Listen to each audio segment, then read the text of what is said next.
By the way, Stephen, just a question without notice, and I know you love these. As a political strategist, you've noticed that that Albo and Pauline can get together and vote on things like the dairy bill.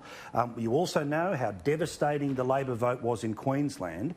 Would you give any free advice to Queensland Labor to put One Nation last when it comes to preferences, or leave it a little open? What's your suggestion for them in Queensland? No, look, I think their problems in Queensland are deeper than where they put Pauline on the how to vote card. I think their relationship with the wealth generating sector of the mining industry and the farming and other sectors up there is really parlous. I think we've got to have a strategy at a federal level where we can win seats outside of the CBD and suburbs of Brisbane. I mean, we barely hold a seat outside of those areas. Queensland is the most decentralised state. It's got the most seats not in a capital city. And our problems are much deeper than a preference arrangement with Pauline. I mean, Pauline is on the record on a range of issues that Labor will never be able to reconcile itself with.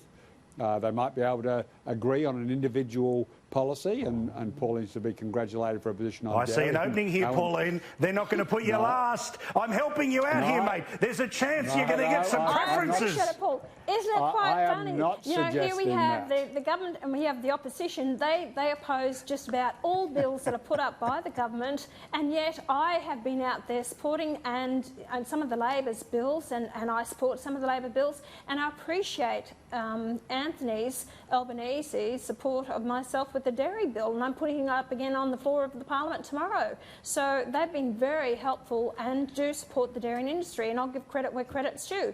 But you don't, you know, Stephen, it's this bloody mindedness of you see me as your true opposition. You're not. You know, your real opposition is the Liberal National Party, because they are the ones that's stopping you from being government. It's about working with the minor parties to actually work towards helping the Australian people. That's what it's all about. So if you keep bashing us around and thinking, oh, well, you can't work with One Nation, that's not the attitude to have. It's about working together. I work with anyone in this Parliament. And I look at the legislation that's put forward, or I look at what the Labor Party may put up in their notices of motion, and I will go with whatever I think is right. I wish you'd have the same attitude to do with me. With One Nation, what we try to do for the people of this nation. Aren't we here supposed to be working for the people? So, well, Stephen's not ruling it out. And if we were playing Canberra Gallery games, if I was playing Canberra Colombo... I'm terribly sorry. I'm not going to let you verbal me like that, Paul. Oh, come on, you do the verballing. That's right. It's Stephen's job to verbal everybody else. But Paul, look, seriously, the Labor dog has a green tail, and that is the problem. You know, they'll happily send their preferences to the Greens, they'll happily take Green preferences, but they'll beat up One Nation, day in, day out, and then occasionally they'll go and milk it for what it's worth, you know, with one vote. I mean, I think that Pauline is playing the right game in the sense that she is championing those who are being currently ignored. And that is very, very important, because God knows we need that kind of champion in the Parliament, and we need more of it.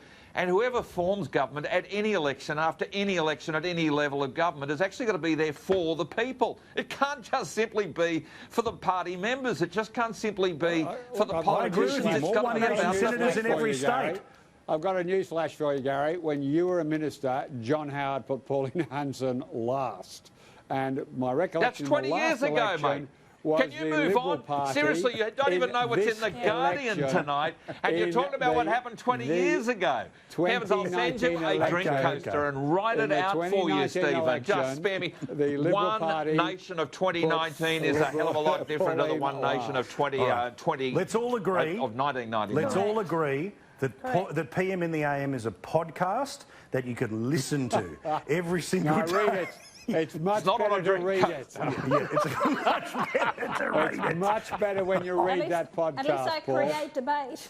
Yeah, correct. At least I create debate, Paul, don't I? You know, I get them talking, you know, we get this interaction going. They'd be lost without you, mate. You know that. That's what One Nation does. They'd be lost without you. All right.